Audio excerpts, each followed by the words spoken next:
Quand Sophie ouvre la porte de la chambre secrète, 98 visages identiques la regardent. Mais ce qui la terrifie n'est pas le nombre, c'est que les yeux dans les tableaux bougent. Puis elle entend des voix venant des tableaux, comme des chuchotements des morts. « Sauvez-nous!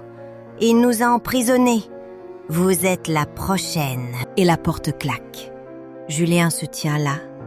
Ses yeux ne sont plus humains. 3 semaines plus tôt, quand Sophie pensait encore que Julien Moreau n'était qu'un peintre talentueux cherchant un modèle, rue Pigalle la nuit. Lumières à gaz vacillantes, affiches recherchant un modèle collées sur les vieux murs de briques. Sophie Renard, 25 ans, orpheline, sans argent, sans logis. Seulement son visage. L'adresse l'amène à un atelier. 3e étage, sans enseigne, porte en bois peinte en noir écaillé. La porte s'ouvre.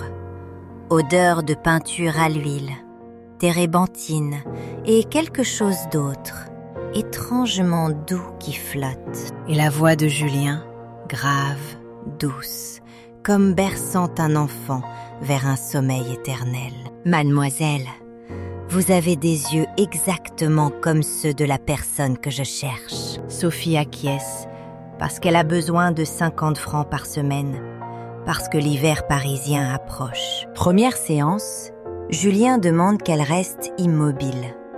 Ne sourit pas, ne parle pas, regarde seulement vers la fenêtre. 4 heures d'horloge, pas un mot.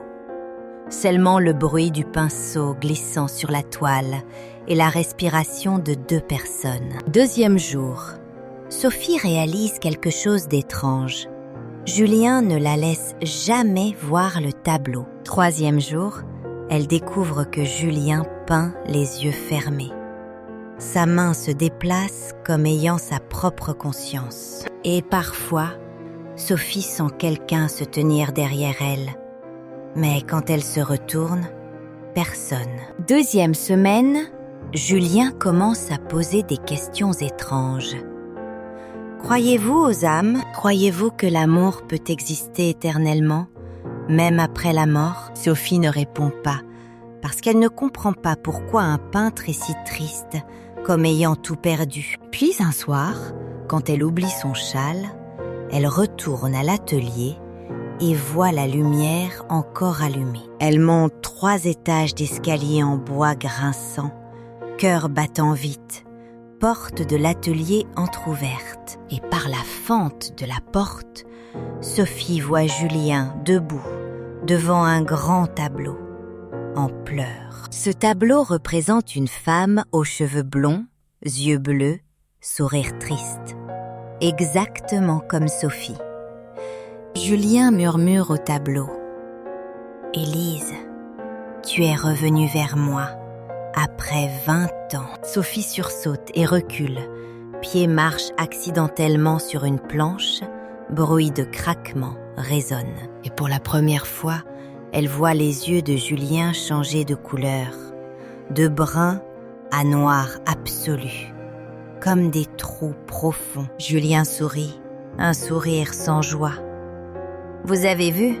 Alors tant mieux, cela évite d'expliquer. » Elle s'appelait Élise, mon premier amour, morte il y a 20 ans de la tuberculose. J'ai supplié tout, Dieu, le diable, n'importe quoi pour la garder. Et quelque chose a répondu.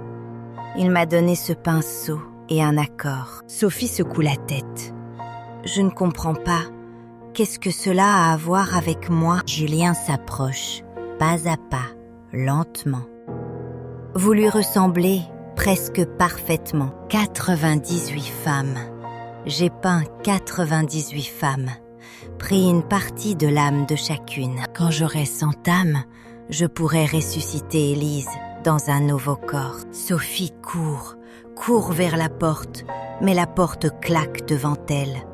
Pas devant, personne. Les tableaux commencent à murmurer. 98 voix, 98 femmes mortes. N'ayez pas peur, mademoiselle. Julien pose sa main sur l'épaule de Sophie, main froide comme glace. cela ne fera pas mal. Le pinceau touche le front de Sophie et elle sent quelque chose être tiré hors de son corps. Souvenirs, émotions, rêves, tout s'écoule dans le pinceau, comme eau dans une cruche. Mais soudain, le bracelet d'argent au poignet de Sophie s'enflamme, lumière blanche aveuglante. Julien hurle. Sa main est brûlée gravement. Odeur de chair brûlée se répand. Il recule. Sophie saisit l'occasion, saute par la fenêtre, 3 étages de haut, tombe dans la ruelle sombre. Elle atterrit sur un tas de paille, douleur mais vivante.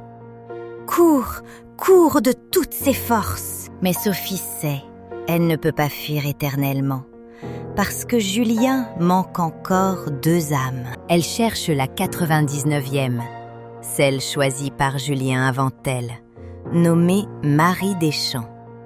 Marie morte une semaine avant, suicide, sautée dans la Seine.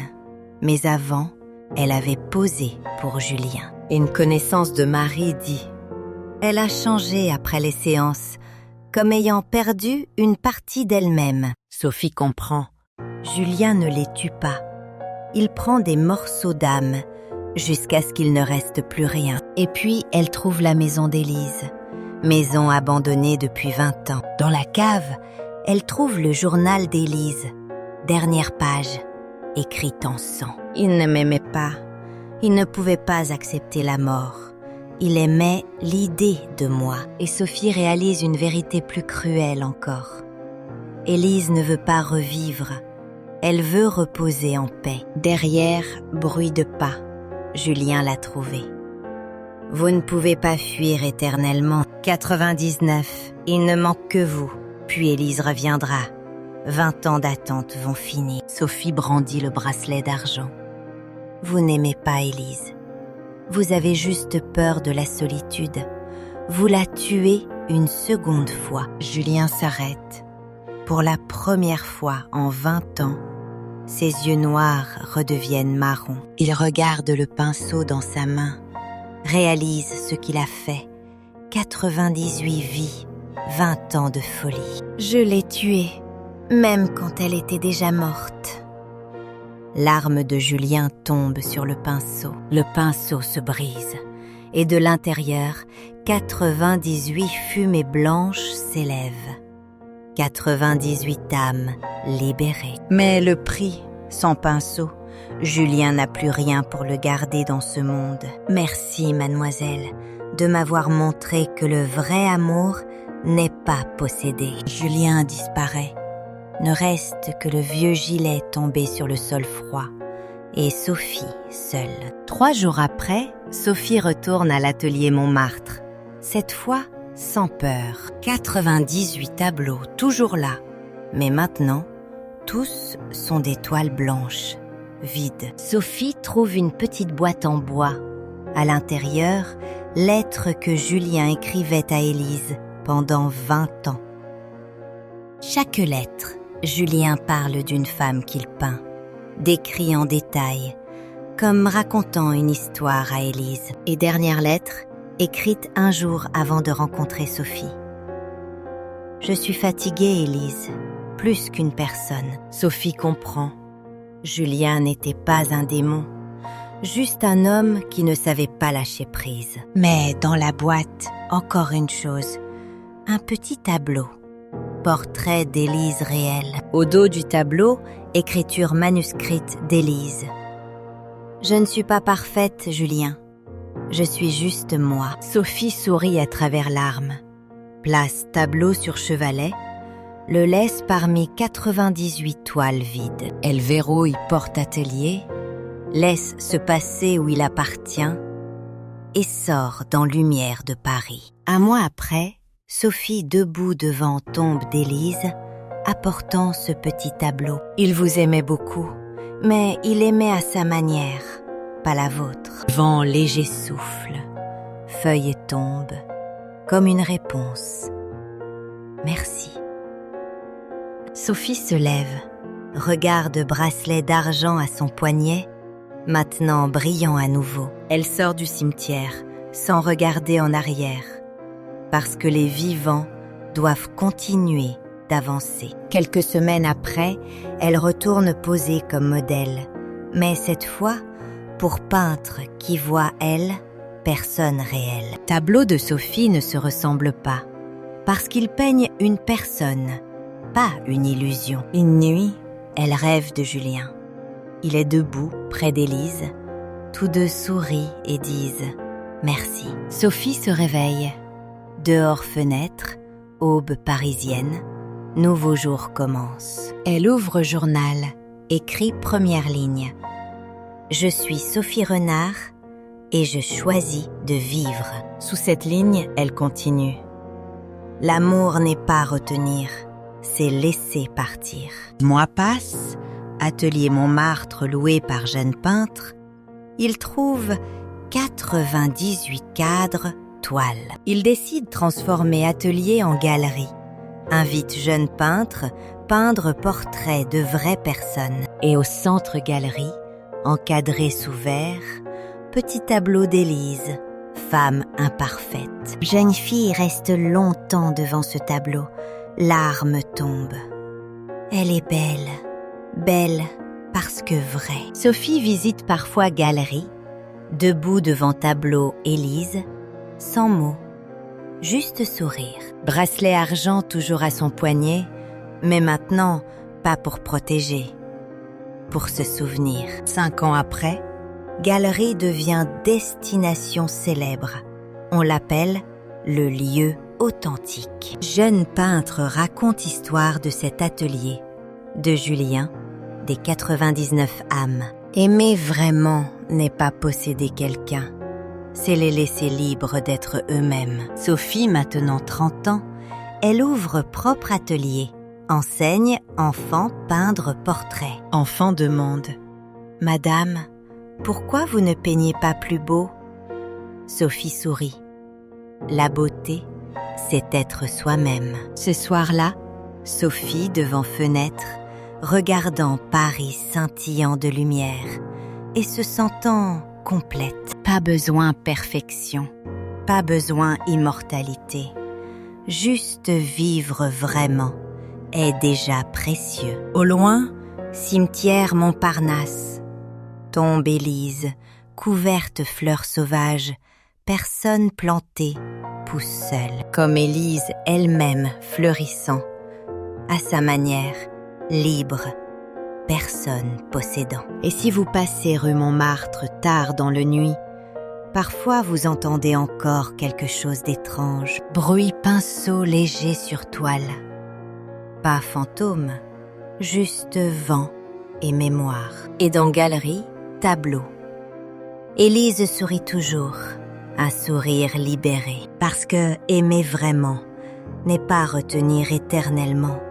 C'est savoir lâcher prise au bon moment. Car les morts méritent repos, pas emprisonnement dans nostalgie égoïste. Et les vivants méritent continuer vivre, sans enchaînement au passé. Montmartre toujours là, Paris toujours belle. Et vieilles histoires murmurent encore dans vent. Mais cette fois, plus aucune âme emprisonnée, toute libre de voler. Sophie Renard, 35 ans, toujours peint, toujours enseigne, toujours vit, toujours aime, mais jamais possède. Elle ne se marie jamais, pas par peur, mais parce qu'elle comprend. Amour n'a pas besoin de possession pour exister. Et chaque année, jour mort Élise, elle pose fleurs sauvages blanches sur tombe. Pas pour rappeler douleur, mais pour rappeler leçon. Lâcher prise est aussi forme d'amour. Année 2010, Sophie décède à 68 ans, dans sommeil, sans douleur. Ses funérailles simples, seulement anciens élèves, et 124 tableaux différents d'elle, peints par ceux qui l'aimaient. Chaque tableau différent, parce qu'il peignait Sophie vraie, pas illusion. C'est comment elle voulait être rappelée. Et ce long testament, bracelet argent placé près tableau Élise, 2 femmes, même leçon. Galerie existe toujours, jusqu'à maintenant, On l'appelle Musée Amour Authentique. Et histoire Julien, Élise, Sophie, toujours racontée, comme avertissement et réconfort. Avertissement.